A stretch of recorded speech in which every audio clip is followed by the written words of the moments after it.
Well, you know, politics, they say, is local, and getting to govern the people involves knowing the people, but not many Africans can say their leaders know them. You know, various African countries and communities suffer from the challenge of bad leadership, while the statistics most of the time fail to capture those of the grassroots. They remain the powerhouse of any society. Grassroots governance in Africa is at the center of our discourse today. Welcome to Village Square Africa. I'm Sulai.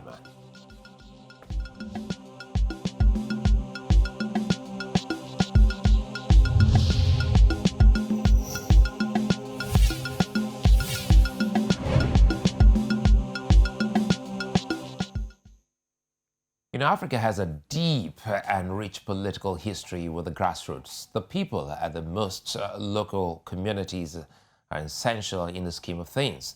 Now, the greatest African leaders have been those who greatly respect those are the grassroots. They love them and cater for them and also use them as a reflection of the state of their governance.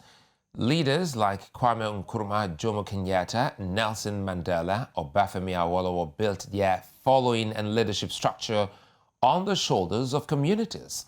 Now, as generations progressed, concern for the grassroots thinned down, and politics, although very local, became a game of numbers, which was usually dubiously taken. Now, the grassroots became weakened to fuel poverty and what the continent now knows as stomach infrastructure. How is the grassroots governed in Africa? What attention does it get? Let's unpack all of this as I'm now being joined by ADEOLA. He's the National Coordinator, Democracy Vanguard. And of course, JIDE will be joining me pretty much later. And Dr. Christine OMBAKA, Siaya County Women Representative, joins me from Kenya. Good to see you, Dr. OMBAKA. Quickly, let me start with you there in Nairobi. Tell us, if you will, how has it been engaging people at the grassroots? Thank you very much for giving this opportunity to talk to you again. Engaging people at the grassroots is one of the functions that we are engaged in as politicians. The grassroots people are the women, the youth, people with disability, and the rural community generally. They are the ones who elect us. They elect us every 5 years. And that in itself is an involvement, is part and parcel of our working with them. When we get to parliament, when you win an election and you become a member of parliament, then you have three functions that relate to the people who elect you. This is representation. The function of representation is part of the role that leaders who have been elected play. They represent the people who elect them in parliament. They bring in the problems that affect them. They ask questions that relate or that affect the people that elect them. Sometimes they ask national questions as well. So that is part and parcel of representation. The other role that elected leaders play is an oversight one. You oversight the government. Is the government taking care of the nationals? Is the government taking care of a particular region, or has it neglected them? What has happened? So we oversight the government as to how they utilize the resources that they have, resources that are meant for the people of the country or for the people of Kenya, for example. The third responsibility is that of making laws. We make laws that protect the people that we look after. They protect the people, and sometimes when the laws are not good, they are not functional, they are not useful, then we amend them or we remove them totally from the Constitution and come up with new ones. So the roles of a member of parliament is to represent the people who elect you. That is the local people and the challenges that they face in society. You know, that's a lengthy one. But again, we'll come back to you. Let me quickly welcome ADEOLA. Good to have you join us here on Village Square Africa. Yeah, it's my pleasure, Sulaiman. Yeah, well, I actually started with Dr. OMBAKA in Nairobi, Kenya, who's a member of parliament, and of course someone who's got her hands on many piles, just like you, being a communicator and an activist and also a politician. Tell us your definition of grassroots governance, ADEOLA SOETAN, being that also you've also been a student of the late Premier of the Western Region, Obafemi Awolowo. Tell us what you think grassroots governance is.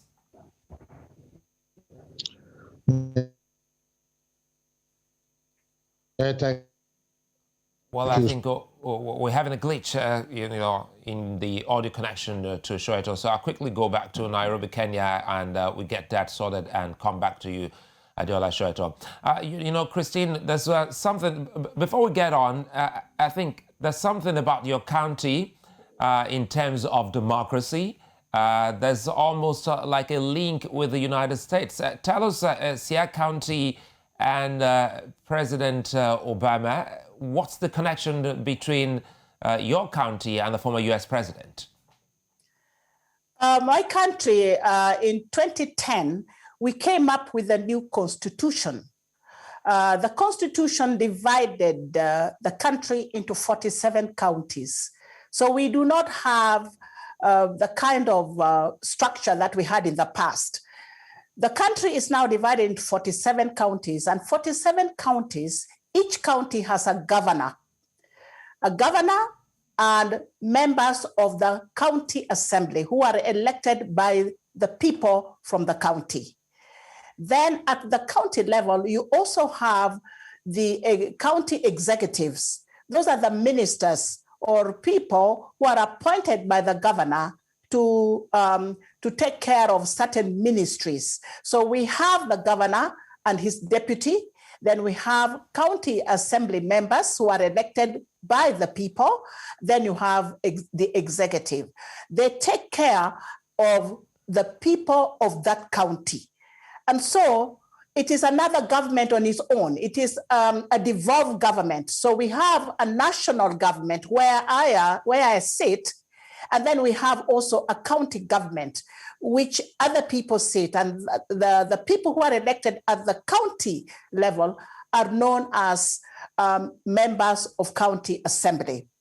They form a government of their own, but they are related to the county assembly. They have a lot of interrelationships between themselves and the National Assembly. The National Assembly does the budget, and we budget for the counties as well. And so the money that we have nationally is shared among the 47 counties. They get 15% of the national resources.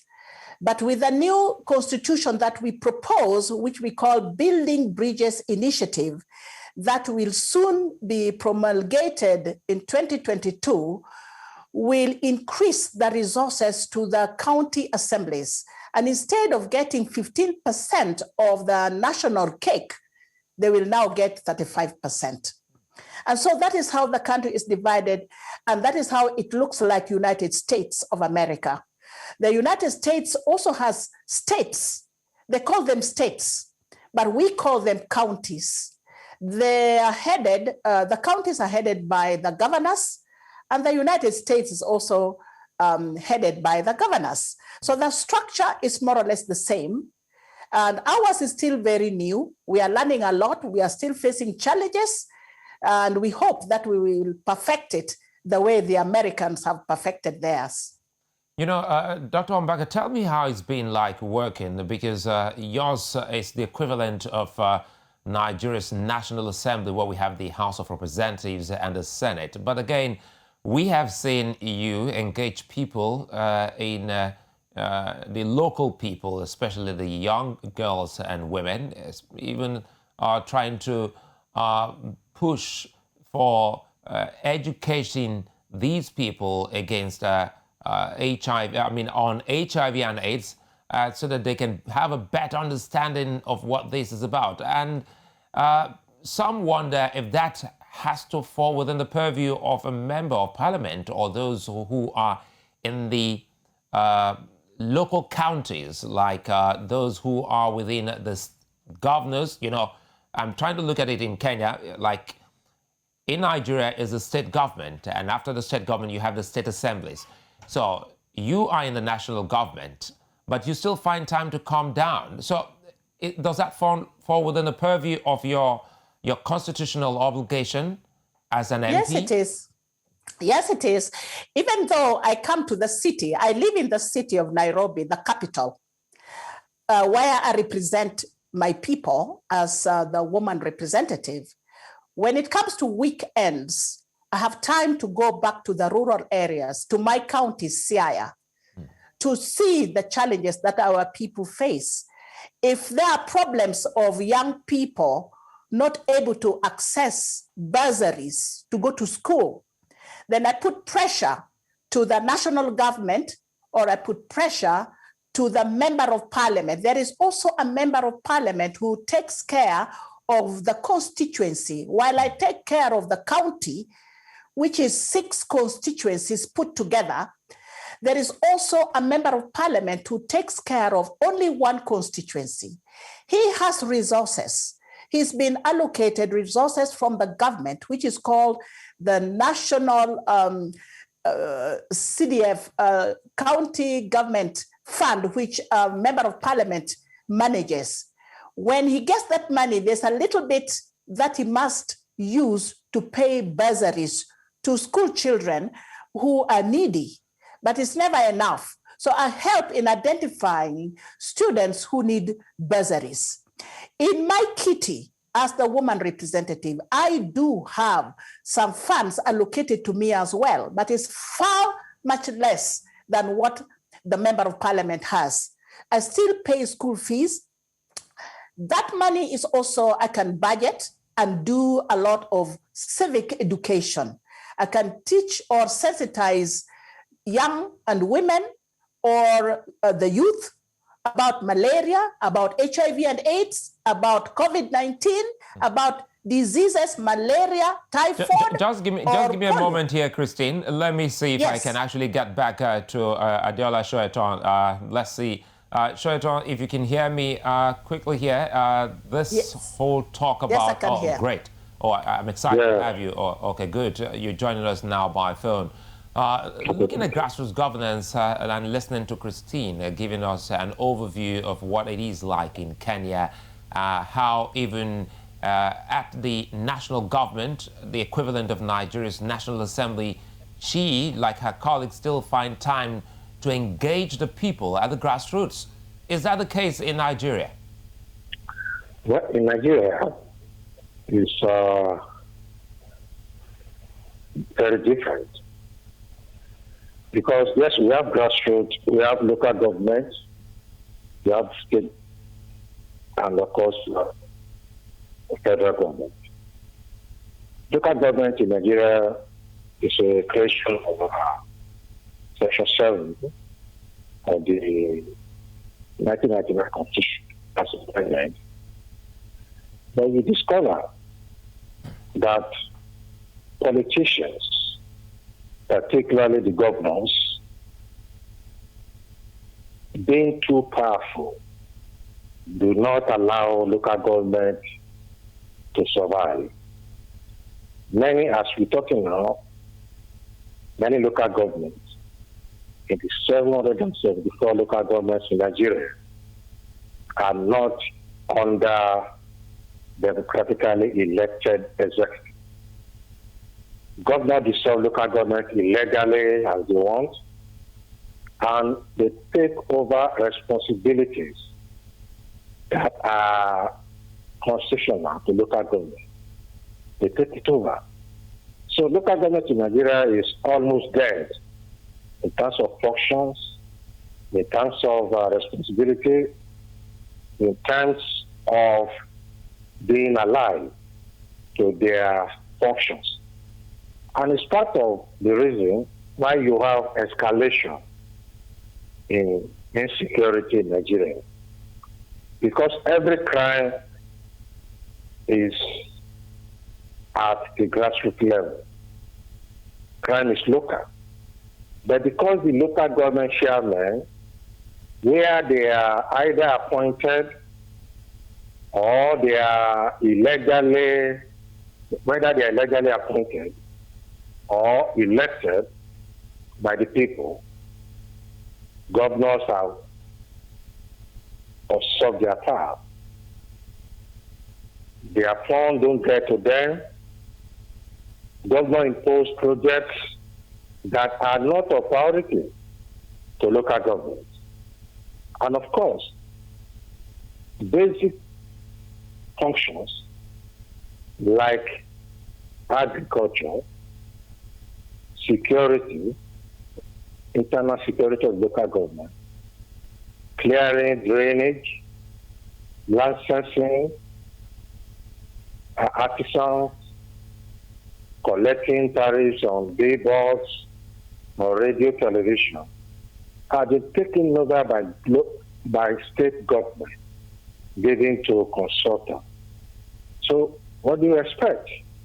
Because many of these social problems, before they develop into what we have now in Nigeria, if we have effective local government structure consisting of councillors, supervisors, local government chairmen that are independent to a large extent, we won't have all this crisis. Because the councillors know where and who to go. He knows how to interact with the CDA, the tenants and landlords. The chairmen have regular meetings with them. I have friends that are local government chairmen that do complain regularly that they cannot talk because the governor can use the parliament to dissolve them at random.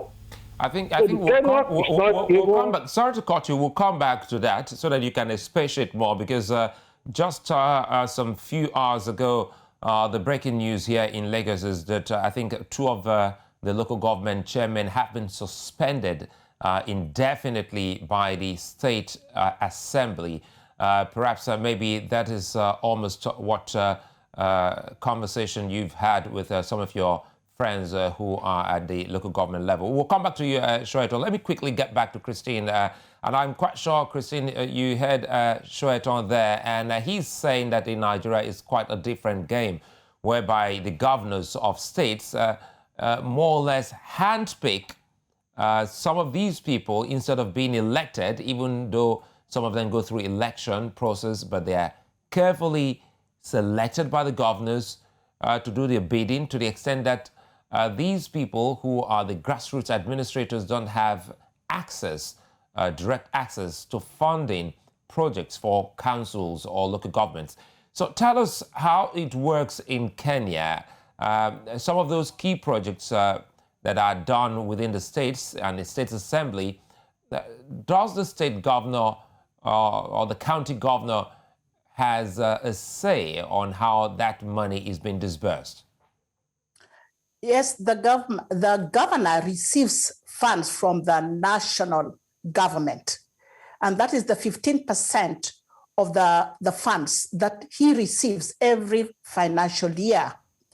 But he can also raise funds through taxation, like taxation within the county, within the counties, in the marketplaces, in anything that is taxable. He may tax. That is what the county can raise together with the 15% of what he receives. But it is true that that governors may sometimes not use the money adequately. They may not use the money as planned. They may misuse the funds. There's a lot of corruption also reported in many cases. And the local people don't get the services they need. They have poor roads, they have poor schools, they have no water, students don't have bursaries. They're complaining all the time because county governments have not delivered. That is what is going on in many cases. In terms of appointment, he sometimes appoints his own people. That is part of corruption. The positions may be advertised and interviews may be carried out, but he has an influence on who is appointed. So I cannot say that they're 100% perfect. There are a lot of hue and cry about the work they do as governors. And so there's a lot of disappointment, there's a lot of unhappiness, and the administration within the county assemblies or the county governments is not working very well. I cannot be proud to say that even the national government is doing any better. They too have been accused of corruption, of employing people of a particular ethnic community, of not employing women. We have a new concept that women must be involved. Women must be included in positions of power, in appointments, and in various positions. But still, women don't enjoy this. And so women still complain that they have not been included in positions of power or in administration. And so not everything is perfect at the county level. Too little comes in, but the governors also complain that the national government don't send money on time for them to function with. There are poor roads, poor schools, no water, but they say the money has not arrived. The money has not been disbursed. Christine, listening to you, I think that there is a semblance of happenings in Kenya with what obtains here in Nigeria. Good thing, SOETAN is still online. ADEOLA, SOETAN, let's start talking about, doing the right things. Because if you look at Africa, Africa has the potential, of actually starting developing communities from, the grassroots up there. What are those things you think in Nigeria and other parts of the continent the people should be looking to doing? For instance, in Nigeria's economic capital, Lagos State, we understand that there are elections on the way for the grassroots. So what are those key things expected of the, grassroots people, now called electorates? The first thing is for the electorate at the grassroots to have confidence in the electoral process that those who they want to vote for, they will allow their votes to count. Because governors imposed candidates of their own party. And what that means is that when the governor does not respect democracy in his party, you won't expect him to respect people's choice during general election. If that is done, and how do we do that? By allowing local government electoral commission, not state government electoral commission. People are saying that federal electoral body like INEC in Nigeria should conduct local government election because of the frustration they have with state electoral commission conducting local government election. Go and look at it in Nigeria. If a state governor wins election by 55%, by the time he wants to conduct through the state electoral commission local government election in the state where he had just 55% of total vote cast, you will discover that his party is going to win all councillorship seats, all chairman seats. And what does that mean? That is electoral fraud. It doesn't speak to sociology of people.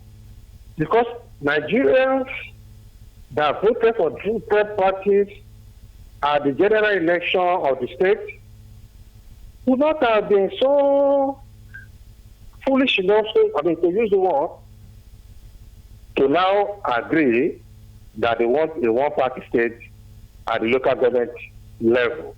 The same thing applies. All the parties in Nigeria, they just conducted one election in Rivers State now.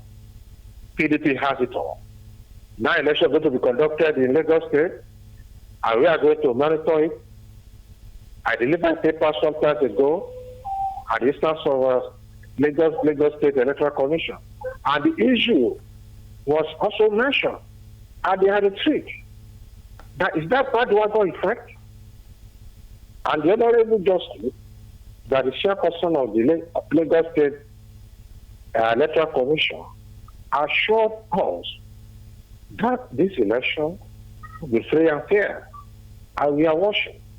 We are not saying a party cannot win all the local government seats, but that will be very democratic, transparent, open, and of course, credible. Now you ask yourself, why is it that local government chairman, like I'm talking to you now, cannot approve a project more than 500,000 naira? That is $1,000 in most states. Every project above 500,000 naira in most states goes to local government commission, go to Lagos State, go to state government to sit on it. You can't believe it. Most of these shopping complexes, I'm talking of what I know because I've been a consultant to many local governments for many years. SOETAN, quickly, let me chip this in. How if your conversation with some of these politicians at the grassroots points to the fact that they can't be open, in terms of their plight, what can people like you do to helping them get, justice? Or cannot afford to be silent. Many civil society groups should see local government as the bottom line of democracy and development, and shall be our focus. We have to start talking to people. Of course, the structures to the local government, the artisans, the students, market women and men, CDA, tenants and landlords, for them to be actively involved. Structure candidates at the party of their choice and make sure that their vote counts. It's like a lot of people, because of over-centralization of power at the federal state, we forgot the local government, that if there's no peace in local government, if there's no development in local government, there can't be peace and development in Nigeria. That's the truth. Because that is where over 70% of Nigerians fail. So we continue to dialogue, we continue to engage local government people, state government, to allow local government to be. And it is that engagement, and sorry again to cut you there, and it is that engagement, same thing Dr. OMBAKA has highlighted earlier on, trying to engage her people. Quickly here, JIDE Ojo has joined us. He's a public affairs analyst. Good to see you, JIDE. Quickly here, our conversation with Dr. Christine OMBAKA and ADEOLA SOETAN is on grassroots governance. And we've been asking how much of a help as, a people here on the continent we can do to making sure that grassroots democracy, is enshrined in places across the continent. Well, I'm only familiar with the case of Nigeria, and we already have legislation backing of local government administration. Section 7 of the Nigerian Constitution, which I have a copy of it here, is very, very precise about how to run or how the government at local government should be run. It says it has to be by democratic means. Unfortunately, despite Section 7 of the Constitution, we have seen many governors appointing sole administrators and caretaker committees to govern local government. We have also seen instances where State Independent Electoral Commission, which is a creation of the Constitution in section 196 or thereabout, is also being stabbed or fund. Many a time, incoming administration just dissolves this commission without any justification once they are not the ones that are appointed members of the State Independent Electoral Commission. We have also had instances where partisan individuals are appointed into State Independent Electoral Commission, which is against the letter and spirit of the Nigerian Constitution, because whoever is supposed to be appointed into the two electoral management bodies in Nigeria, whether you talk of the Independent National Electoral Commission or the State Independent Electoral Commission, no one appointed into those commissions should be a card-carrying member of a political party.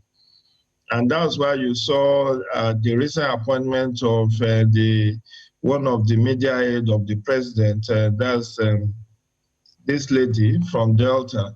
When she was appointed into INEC, there was a lot of hullabaloo because people assumed that she must be a card-carrying member of APC. And that's why possibly up till now she has not been cleared to go and resume as members of the INEC.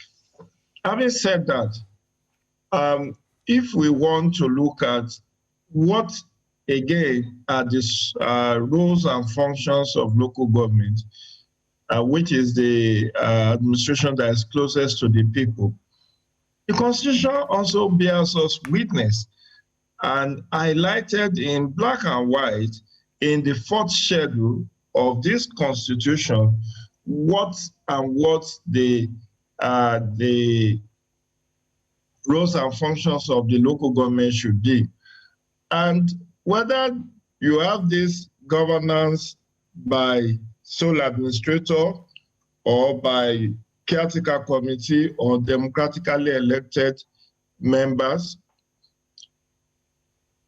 their functions, their job has been cut out for them by the Constitution in the fourth schedule. And quite a number of them, unfortunately, have been usurped by the state government. Unfortunately, there's one constitutional provision which has been militating against the progress and advancement of the governance at local government level, and that's section 162, sub 3 or thereabout, which actually gave birth to the joint state local government account. This joint state local government account was created by the Constitution, so all monies due to local government are channeled through this joint state local government account.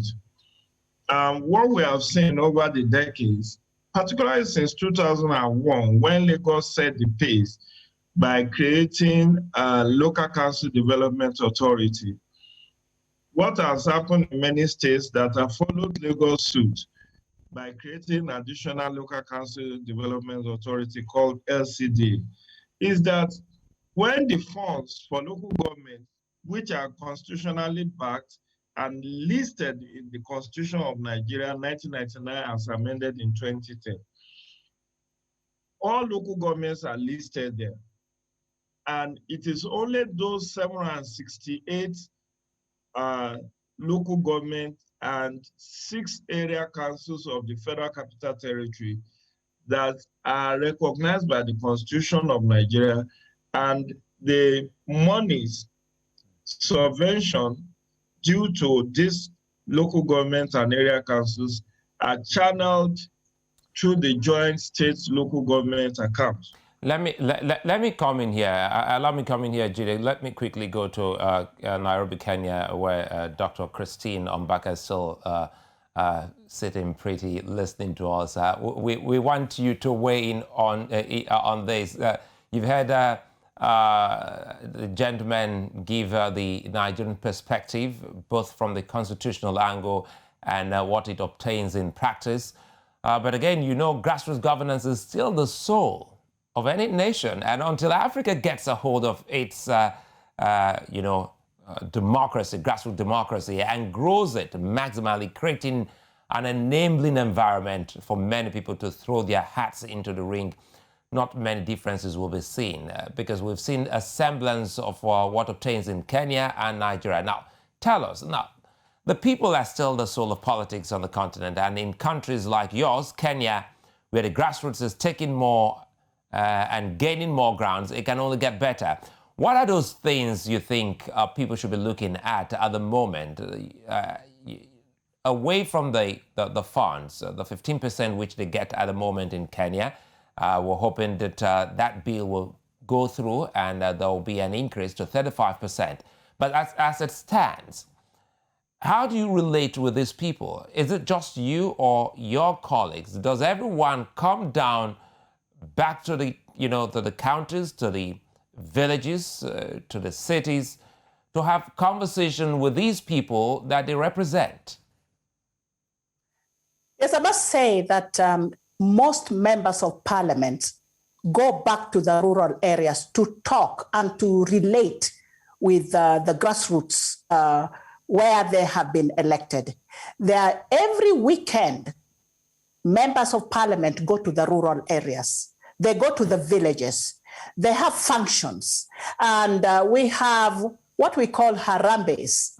Harambes is a way in which people get together and raise funds for the needy, especially raising funds for churches, raising funds for bursaries, raising funds during funerals, and raising funds for anything that is needed, but there's no money to address it. So we do that almost every weekend. There will be always functions that members of parliament go back to the rural areas to engage in. And we do that to be known to the grassroots, to be able to be more relevant, to be able to identify with the people who have elected you. The grassroots people will always complain as well if you are too away from them, if you are absent from the constituency, if you are absent from the county. They don't see you. They will use that against you. They will say, you got elected and you disappeared. You went to live in Nairobi. You went to live in the capital. And so in the next general election, that can be used against you, that you are a member of parliament who has ignored the people who elected him or her. And so it is very common to find members of parliament going back to their constituencies to engage in one function or another. I myself engage in that. I go to the village and I talk to young girls. There's a lot of early pregnancies, and I talk to young girls from one constituency to another. I engage them in talks. I give them sex education, or you may call family life education, so that they are more aware of how to protect themselves. I engage in harambes. I raise funds together with my friends so that we can pay school fees for a child or another. I engage in civic education. We do a lot together. We supervise. There are some members of parliament who construct roads because they have funds for that. They have called Sorry again to cut you, because now listening, I think you've given a perspective that I'm quite sure other Africans can, learn from. You're talking about Harambee system whereby funds are raised for, things that are not captured, in the scheme of things in the local administration. I'll come back so that you can wrap up on that. But quickly, ADEOLA Soweto, you've always, as a young Nigerian, engaged some of these nationalists of old. Looking at history, they dined and wined with the community. How can grassroots politics be revived through some form of intentional governance? The first thing is for grassroots people to have confidence in the electoral process. Again, is for the elected and, of course, illegally appointed administrator in local government, aka local caretaker, to let development be the focus. We did something years back where we mobilized grassroots people to be part and parcel of budgeting, project selection, monitoring, evaluation, and of course, feedback process. So that they don't just establish whatever you want for them. And I'll give you an instance. A local government chairman in Oyo State, about 10 years ago, wanted to construct a borehole.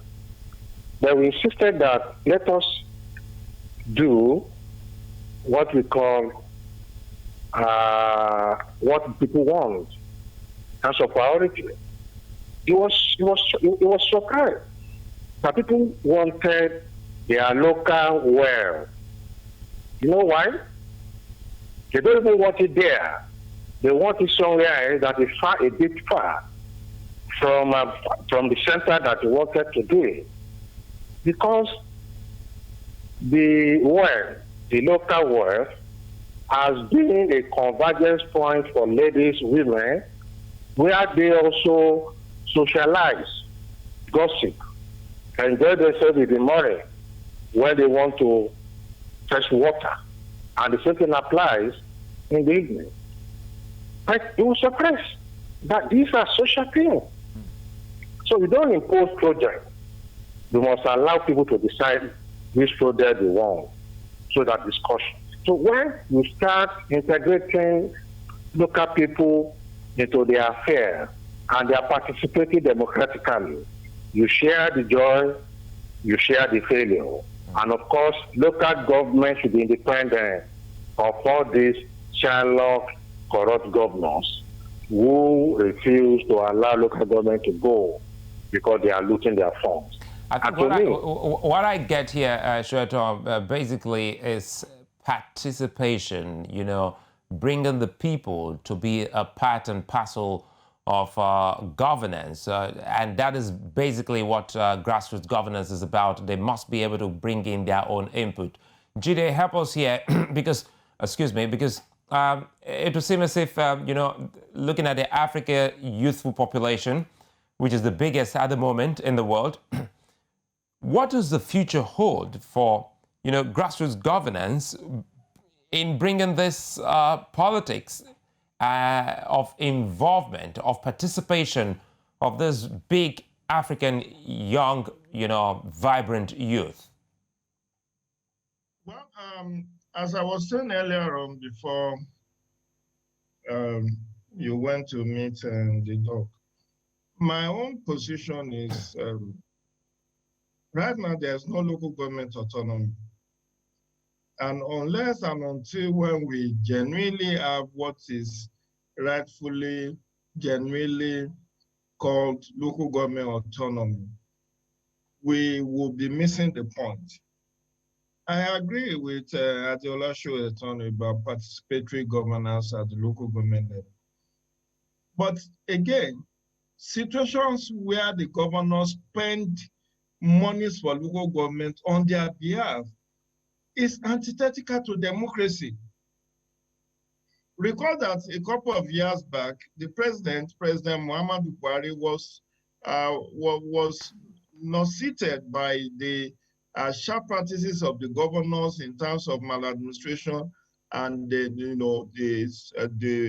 emasculation of the local government, that he actually gave an executive order that the funds meant for local government should be channeled directly to them, and that no local government should have more than 500,000 withdrawal in cash. Every other transaction should be via, the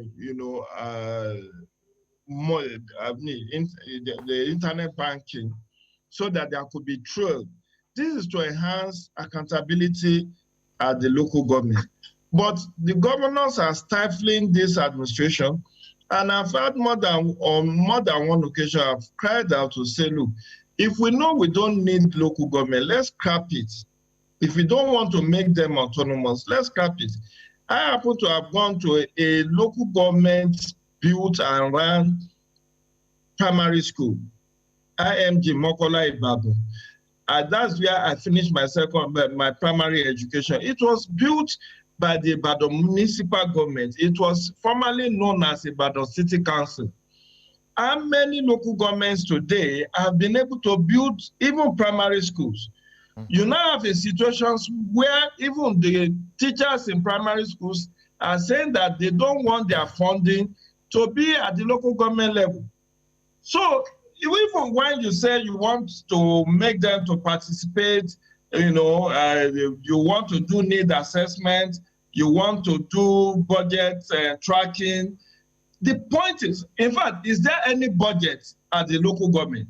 Have you ever cited in this Fourth Republic a budget that, because when you say councillor, a councillor is member of a parliament at the local government level. That is why they are elected councillors. Councillors are not members of the executive arm. They are members of the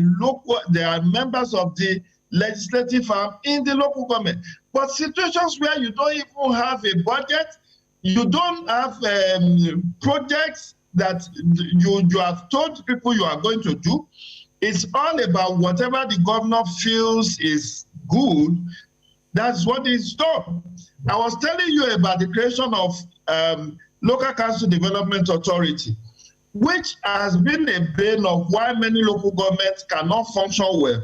Because like in Lagos, where you are, we have a scenario where there are 20 local governments constitutionally recognized. But you had additional 37 local council development area. So whatever money that the federal government sends to Lagos State joint state local government account is now shared among 57, 20 local government and 37 LCDAs. So at the end of the day, most of the constitutionally recognized responsibilities of local government as enunciated in the first schedule of the Constitution are already being done by the state. So the IGR of the local government is paltry, if at all they are able to collect anything. And those who are able to collect anything are actually those local government that are cited in the urban centers, like Amak in Abuja, like Oshodi Solo local government, Ikeja, and all these city center local government. So what we are saying is that in order to enhance participatory governance at the local government, one, you must have elected local government administrators, from the chairman to the councillors. Yes, the law allows state assembly to determine the form and shape of what the local government administration should be in their respective states. So you have some states that are doing parliamentary system at the local government level, some are doing presidential system at the local government level. But the principal thing is this: you cannot be imposing unelected people on the local government and expect those people to perform. Yeah. You need to also enhance quality of election into local government. It should not just be but hollow ritual that you are conducting. I listened to ADEOLA when he was citing examples of virtually every state where election is conducted. If it's an APC state, APC will win all the seats. If it's PDP state, PDP will win all the seats. The reason why that is happening is because of the quality of people that are appointed into the state independent electoral. Let me close with Doctor. Sorry to cut you. I think it's a lengthy conversation because somehow, JIDE, you've brought us back to where we started off. Before you joined us, the same thing. Dr. Christine OMBAKA also said that much about the financial autonomy of local governments across, the continent. She made reference to that of Kenya, and I'm happy that you've brought that up again, JIDE. Quickly here, help us close this conversation, Dr. Christine OMBAKA. You are a communication expert and also a member of parliament in Kenya. Apart from my two other guests who are keen, analysts on African affairs, you are a participant. Tell us how we can, better bring this home. Listening to JIDE and ADEOLA, there's something that we must do as a people to making sure that participatory grassroots democracy is enshrined in the continent. Thank you once more. I think grassroots people are the people we work for, and they have a right and they have the power, which is in the Constitution, that we consult them. We have what we call in Kenya public participation. The governor will always work with grassroots people, and the members of parliament will also do the same through what we call public participation. Public participation means involving the grassroots people to make a decision on projects that they would like to see done. If they come to your county or into your ward, they will identify the kind of things that they lack. What would they want? They want water, they want electricity, they want good roads. That is budgeted for in that particular financial year. Once it is budgeted, it is the voice of the people that carries the day. If they want roads, they want water, it is put in the budget, and it is budgeted by the governor, and he must make sure that he implements that. More often than not, they don't implement, or if they do shoddy work. And so grassroots people get annoyed. And that is how the law allows grassroots people also to use another power to impeach a governor. We have two governors that have been impeached, and they can be impeached through the elected county representatives. So the power of the grassroots is there. They utilize it very well. They demonstrate against the county government. They demonstrate against members of parliament that don't perform. They demonstrate against the national government. So they have always practiced the power that they have. The sad thing is that much as the Constitution gives them power, they still do not get the kind of services they want. They still feel shortchanged. They still feel misused. They feel exploited, and they feel that the money is not being utilized accordingly.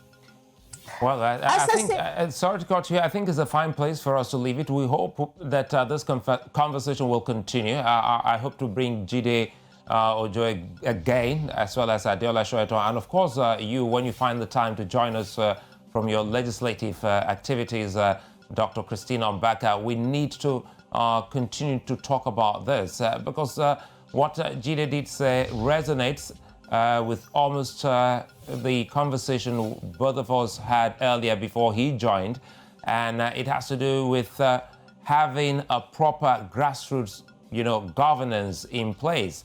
And he says if societies like that of Nigeria aren't ready, then they should say so and face it out, because the community makes us all, and we make the nation. So every leader must be aware of the importance of those at the grassroots, as in there lies the next leaders. Many thanks again, JIDE Ojo, ADEOLA Soetan, and Dr. OMBAKA. And of course, I'm Sulai, Aledeh. We'll continue this conversation here on The Square. See you again. Bye-bye.